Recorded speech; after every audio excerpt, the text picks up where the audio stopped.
உயிரோடை தமிழோடு இணைந்திருக்கிறீர்கள். ILC தமிழ் உயிரோடை தமிழில் அன்பர்களே, உலக நகர்வுகள் வாரந்தோறும் ஒவ்வொரு செவ்வாய் பிரித்தானிய நேரம் 8 மணி பிரதான செய்திகளை தொடர்ந்து இடம்பெறுகின்றது. உலக நகர்வுகள் இந்த நிகழ்ச்சியில் எங்களோடு போரியல் ஆய்வாளர் அரசு அவர்கள் இணைந்திருக்கின்றனர். வணக்கம் அரசு அவர்களே. வணக்கம் உயிரோடு தமிழ் உறவுகளுக்கு அன்பு கலந்த வணக்கம். உங்களுக்கு வணக்கத்தை தெரிவித்துக் கொண்டு உலக நகர்வுகள் நிகழ்ச்சியில் நாங்கள் ரஷ்யா யுக்ரைனுக்கு இடையிலான போர் தொடர்பான விடயங்களை பார்ப்போம். உங்களுக்கு தெரியும், அரசு தலைவருக்கான தேர்தல் முடிவு பெற்ற பின் உடனடியாக கூறினார்கள் டொனால்ட் ட்ரம்ப் அவர்கள் புட்டின் அவர்களை சந்திப்பார், அவரோடு உரையாடுவார், போரை முடிவுக்கு கொண்டு வருகின்ற செய்திகள் பேசப்பட்டது. அது உண்மையான செய்தியோ பொய்யான செய்தியோ அது வேற. இப்பொழுது வருகின்ற செய்திகளை பார்க்கும் பொழுது டொனால்ட் ட்ரம்ப் அவர்கள் புட்டின் அவர்களோடு தொலைபேசியில் உரையாடியதாக கூறப்படுகின்றது. இந்த செய்தியில் எவ்வளவு உண்மை இருக்கின்றது? கடந்த ஞாயிற்றுக்கிழமை வாஷிங்டன் போஸ்ட் ஒரு தகவலை வெளியிட்டிருந்தது. அதாவது உள்ளக தகவல்களின் அடிப்படையில் டொனால்ட் ட்ரம்ப் அவர்கள் பூட்டினுடன் பேசியதாகவும், அப்போது இந்த போரை நிறுத்துவது தொடர்பாக அவர் கதைத்ததாகவும், அவ்வாறு போரை அது அந்த செய்தியின் ஒரு பிரச்சனை என்னவென்று சொன்னால், அந்த போரை நிறுத்தாது விட்டால், அதாவது தற்போதைய நிலையில் அப்படியே ஃப்ரீஸ் பண்ணுவது, அவ்வாறு போரை நிறுத்தாது விட்டால் அமெரிக்க படையினர் உக்ரைன் படையினருக்கு பதிலாக மாற்றீடு செய்யப்படுவார்கள் என்ற ஒரு எச்சரிக்கை துணிவிட்டதாக கூறப்பட்டது. அப்போதே அந்த செய்தியில் ஒரு நம்பகத்தன்மை இல்லாததைத்தான் கவனித்திருந்தோம். அதன் பின்னர் ரஷ்யாவின் நாடாளுமன்ற பேச்சாளர் டிமிட்ரி பெஸ்கோவ் அவர் ஒன்றை கூறியிருக்கிறார். அந்த செய்தியில் எந்த விதமான உண்மையும் இல்லை, இது மேற்குலக ஊடகங்கள் ஒரு கனவுலகத்தில் வாழ்வதாகவும் அவர்கள் தங்களின் கற்பனைக்கு வந்ததைகளை எழுதுவதாகவும் கூறியிருக்கிறார். அவ்வாறான ஒரு தொலைபேசி அழைப்பு அங்கு மேற்கொள்ளப்படவில்லை என்றுதான் கூறியிருக்கிறார். அப்ப என்னென்று சொன்னால், இப்ப ட்ரம்ப் இன்னும் பதவி ஏற்கவில்லை. அவர்கள் ஜனவரி மாதம் அப்படித்தான் பதவி ஏற்பார். அப்ப ஜனவரி மாதத்துக்கு பிற்பாடுதான் இந்த போரை நிறுத்துவதற்கான ஒரு சந்தர்ப்பம் இருப்பதாக கூறப்படுகின்றது. என்று சொன்னால், தற்போதைய நிலையில் பைடன் தொடர்ச்சியாக அந்த ட்ரம்ப் பதவி ஏற்பதற்கு முன்னரே பெருமளவான ஆயுதங்களை அல்லது நிதியை ஒதுக்குவதில் தீவிரமாக இருப்பதாகவும் கூறப்படுகின்றது. அப்ப இன்னும் ஒரு 4-5 மாதங்களில் தான் இதற்குரிய இது தொடர்பான ஒரு தெளிவான அதாவது போர், உக்ரைன் போர் எவ்வாறு செல்ல போகிறது என்ற ஒரு தெளிவான பார்வை ஏற்படக்கூடியதாக இருக்கும். ஆனால் அதே சமயம் த வால் ஸ்ட்ரீட் ஜேர்னல் ஒன்றை கூறியிருக்கிறது. என்னென்று சொன்னால், ட்ரம்புக்கு நெருக்கமான ஆலோசகர்கள் ஒரு தீர்வு திட்டத்தை முன்வைத்திருக்கிறார்கள். என்னென்று சொன்னால், தற்போதைய இந்த போரை எந்த நிலையில் இந்த போர் இருக்கிறதோ அதே நிலையில் அதை ஃப்ரீஸ் பண்ணுவது என்று சொல்லியும், படையினர் அற்ற பகுதிகளை, அதாவது நோ மிலிட்டரி சோன் என்று சொல்ற அந்த படையினர் அற்ற பகுதிகளை உருவாக்குவது என்று சொல்லியும், எதிர்வரும் 20 வருடங்களுக்கு உக்ரைன் நேட்டோவில் இணைய முடியாது என்ற ஒரு நிபந்தனையை கொண்டு வருவதாகவும், எனினும் அந்த உக்ரைனுக்கு தொடர்ந்து வழங்கப்படும் ஆயுதங்களை தாங்கள் வழங்கி இருக்க போவதாகவும் இவ்வாறான ஒரு தீர்வு திட்டத்தை தான் முன்வைத்திருக்கிறார்கள் என்று கூறப்படுகிறது. அவ்வாறு இப்போது இருக்கிற நிலையில் அதை ஃப்ரீஸ் பண்ணினாலும் கிட்டத்தட்ட உக்ரைனில் 5 பகுதி ரஷ்யாவுக்கு சென்றுவிடும். ஏனென்று சொன்னால், தற்போது ரஷ்யா அவ்வளவு பிரதேசத்தையும் தன்னகத்தை வைத்திருக்கின்றது. அப்ப இன்னொன்றை கூறுகிறார்கள். அப்ப இதைக்கு உக்ரைன் சம்மதிக்குமா என்ற ஒரு கேள்வியும் இருக்கின்றது. அப்ப அதற்கு ட்ரம்பின் ஆலோசகர்கள் ஒன்றை கூறியிருக்கிறார்கள். உக்ரைனுக்கான ஆயுத சப்ளையை நிறுத்தினால் உக்ரைன் இதற்கு இந்த நிபந்தனைக்கு ஒத்துக்கொள்ளும் என்று கூறியிருக்கிறார். ஆனால் ட்ரம்பின் பிரதான பாதுகாப்பு ஆலோசகரின் கருத்தின் அடிப்படையில் இந்த தற்போதைய போரை நிறுத்துவதற்குரிய நடவடிக்கைகளை மேற்கொள்வதற்குரிய படைத்துற அரசியல் ஞானம் கொண்ட தலைவர்கள் உக்ரைனில் இல்லை என்று கூறுகிறார்கள். அவ்வாறானவர்களை கொண்டுதான் இதனை நிறுத்த முடியும், இதற்குரிய அடுத்த தீர்வை மேற்கொண்டு நடத்த முடியும் என்ற ஒரு வாதமும் இருக்கின்றது. அப்ப இப்போது முதலாவது பிரச்சனை என்று சொன்னால், ட்ரம்பின் நிபந்தனையின் அடிப்படை, ட்ரம்பின் கோரிக்கை, அதாவது தான் அரசு தலைவர் தேர்தலில் போட்டியிடுவதற்கு முன்னர் அவர் முன்வைத்த கோரிக்கையின் முதலாவது நிபந்தனையை அவர் எவ்வாறு நிறைவேற்றப் போகிறார் என்பது தொடர்பில் பல ஊடகங்களும் பல மாதிரியான அனுமானங்களை வெளியிட்டுக் கொண்டிருக்கிறது. ஒன்று மட்டும் தெரிகிறது, டொனால்ட் ட்ரம்ப் அவர்களுடைய தெரிவு மேற்கத்திய நாடுகளில் ஏனைய நாடுகள் ஒரு பீதியில் இருக்கிறார்கள் என்று தெரிகிறது. குறிப்பாக யுக்ரைன் ரஷ்யா போர் என்று வரும்பொழுது அவர் என்ன செய்ய போகிறார் என்று அவர்களால் ஊகிக்க முடியாமல் இருக்கின்றது. அதன் ஒரு விளைவாக பிரித்தானியோட பிரதமர் கியர் ஸ்டார்மர் அவர்களும் பிரான்சுடைய இமானுவேல் மேக்ரான் இவர்களுக்கு இடையில் சந்திப்பு நடைபெற்றதாக கூறப்படுகிறது. என்ன காரணத்துக்காக இவர்கள் சந்தித்தார்கள்? அவர்கள் அதாவது பைடனை தாங்கள் சந்திக்கும் போது பைடனை ஏதாவது ஒரு வழியில் அவரை வற்புறுத்தி இந்த ஸ்டோம் ஷேடோ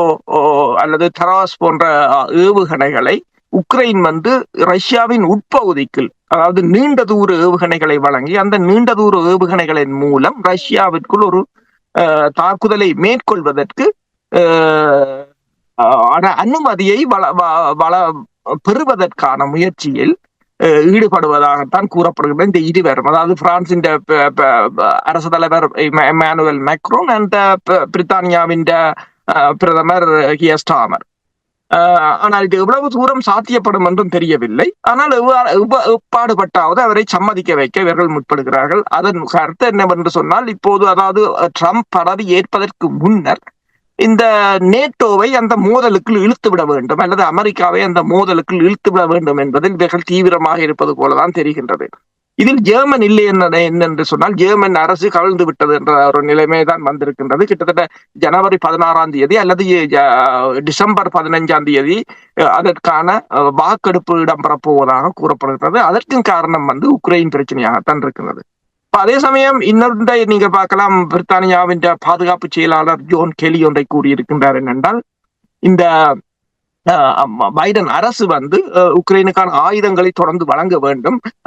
மன்னிக்கவும், புதுசாக வருகின்ற அமெரிக்க அரசு அதாவது ட்ரம்ப் நிர்வாகம் உக்ரைனுக்கான ஆயுதங்களை தொடர்ந்து வழங்க வேண்டும் என்று சொல்லியும், அது இந்த உலகத்தின் பாதுகாப்புக்கு முக்கியமானது என்று சொல்லியும், அவ்வாறு அமெரிக்க அரசு அவ்வாறு வழங்கும் என்று தான் எதிர்பார்ப்பதாகவும் கூறியிருக்கிறார். இப்போது பிரச்சனை என்னவென்று சொன்னால், ஐரோப்பிய நாடுகள் தான் இந்த போரை நிறுத்த கூடாதென்ற ஒரு தொனியில் இயங்கிக் கொண்டிருப்பது போல தெரிகின்றது. என்னென்னு சொன்னால், அதுக்கு பல காரணங்கள் இருக்கின்றது. ஒன்று, அவர்கள் ரஷ்யாவுடன் ஒரு மீள முடியாத ஒரு சிக்கலுக்குள் சென்று விட்டார்கள். ஒன்று. இரண்டாவதாக, அவர்கள் பெருமளவான நிதியை, இப்ப ஜெர்மனியின் கருத்தின் அடிப்படையில் அவர்கள் கிட்டத்தட்ட 40, ஜெர்மனிய வெளிவார அமைச்சர் ஒன்றை கூறியிருக்கிறார், $46 பில்லியன் மன்னிக்க 46 பில்லியன் யூரோக்களை வழங்கி இருப்பதாக கூறப்படுகிறது.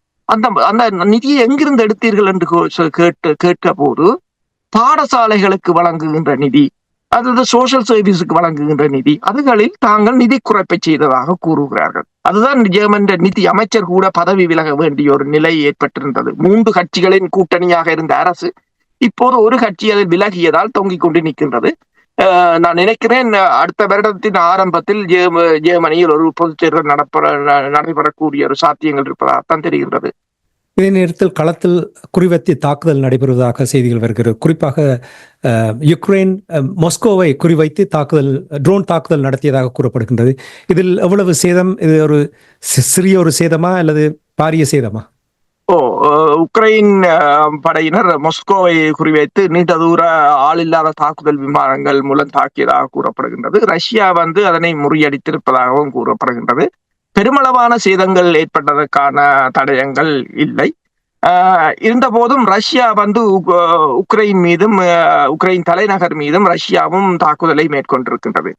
அதாவது உக்ரைனில் ஒரு போர் நிறுத்தத்தை கொண்டு வருவதற்கு ட்ரம்ப் முற்பட்டிருக்கின்ற இந்த நேரத்தில் உக்ரைன் அதனை மறுதலையாக அதை ஒரு பரந்தப்பட்ட ஒரு படை நடவடிக்கையாக மாற்றுவதற்கு முயற்சி செய்வதாகவும், போலந்தை அதற்குள் இழுப்பதாகவும், அதாவது உக்ரைன் மீதான ரஷ்யாவின் ஏவுகணை தாக்குதலை போலந்தின் ஏவுகணைகள் மூலம் சுட்டு வீழ்த்துவதற்கான முயற்சிகளை மேற்கொள்வதாகவும் தெரிவிக்கப்படுகின்றது.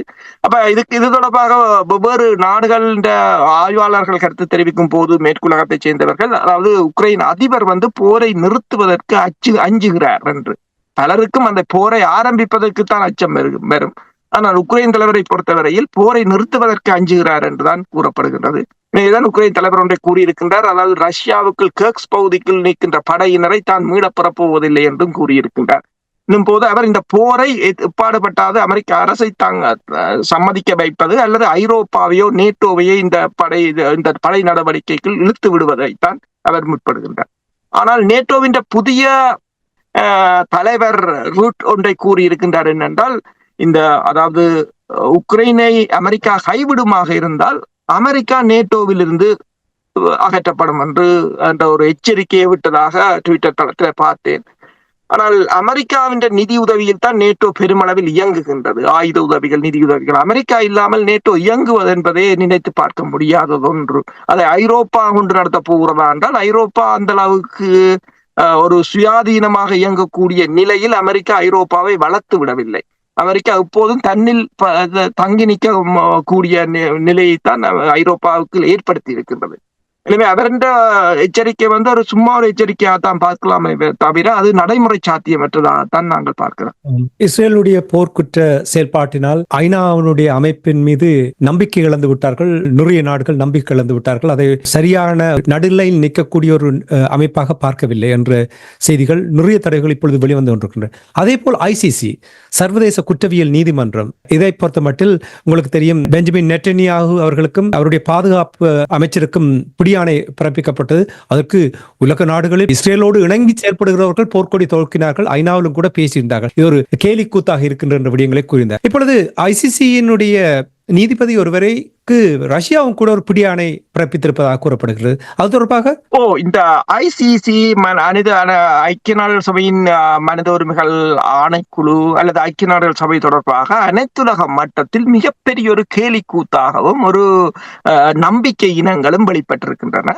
அதற்கு சிறந்த உதாரணம், அண்மையில் நீங்கள் யாழ்ப்பாணத்தில் இடம்பெற்ற ஒரு ஊடகவியலாளர் மாநாட்டில் ஒரு பல்கலைக்கழக விரிவுரையாளர், மற்றது நான் நினைக்கிறேன் இன்னொருவர், ஒரு தொழிற்சங்க தலைவர் நினைக்கிறேன், அவர் கூறுகிறார் தாங்கள் ஜேவிபி கட்சியை ஆதரிக்க போதாம். அதற்குரிய விளக்கத்தை எப்போது ஊடகவியலாளர் கேட்கும் போது, அப்ப எங்கள் பிரச்சனைகளை அவர் தீர்ப்பார் என்று கேட்கும் போது, அப்போ அவர் இந்த காணாமல் போனோர் பிரச்சனை அல்லது மனித உரிமைகள் தொடர்பான ஐக்கிய நாடு சபையின் இருக்கிற பிரச்சனைகளை தீர்ப்பார் என்ற ஒரு ஊடகவியலாளர் கேட்டபோது அவர் கூறுகிறார், ஐக்கிய நாடுகள் சபையின் மனித உரிமைகள் ஆணைக்குழு எந்த நாட்டிலும் பிரச்சனையை தீர்த்ததாக நாங்கள் பார்க்கவில்லை.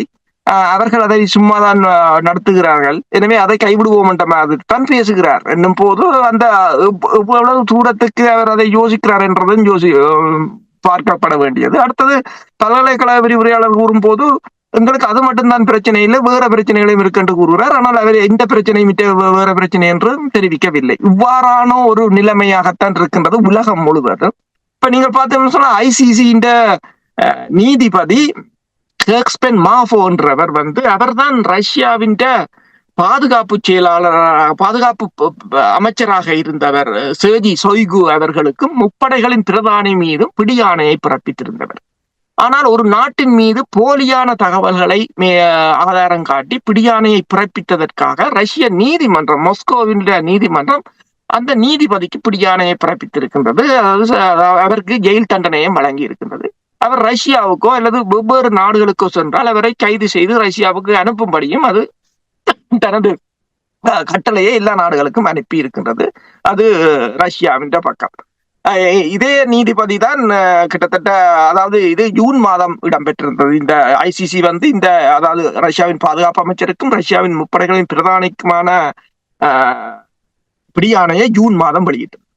ஆனால் அதற்கு முதல் வருடம் அவர்கள் புட்டின் மீதும் கூட, ரஷ்ய அதிபர் மீதும் கூட பிடியாணையை பிறப்பித்திருந்தார்.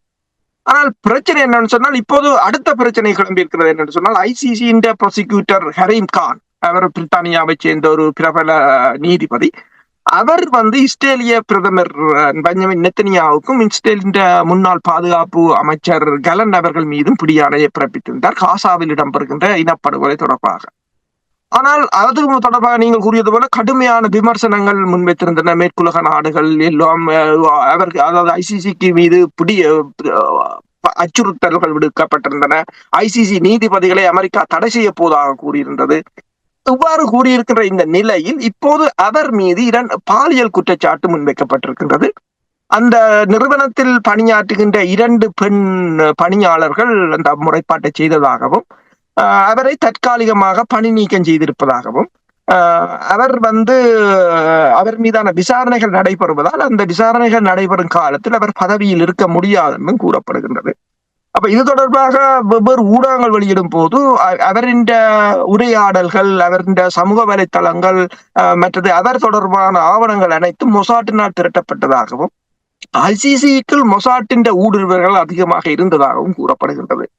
அப்ப நீங்க பார்க்கலாம், இப்போது யாழ்ப்பாணத்தில் அவர்கள் கலைத்ததையும் இங்கு நடக்கிற சம்பவங்களையும் பார்க்கும் போது இந்த ஐசிசி அல்லது ஐக்கிய நாடுகள் சபையாக இருக்கலாம், எல்லாம் ஒரு கேலிக்கூத்தாக மாறிக்கொண்டு வருவதாகத்தான் பார்க்கக்கூடியதாக இருக்கின்றது. எனவேதான் உங்களுக்கு தெரியும், இந்த ஒலிம்பிக் கமிட்டியிலே ரஷ்யா கலைத்து விட்டது என்றால் 12 வருடமாக அவர்களுக்கு மீது தடைகளை போடுகிறார்கள். ஒரு விளையாட்டையும் ஆயுதமாக பயன்படுத்துவதால் அந்த ஒலிம்பிக் கமிட்டியில் நாங்கள் இருக்க தேவையில்லை என்று அவர்கள் அதனை கலைத்து விட்டார்கள்.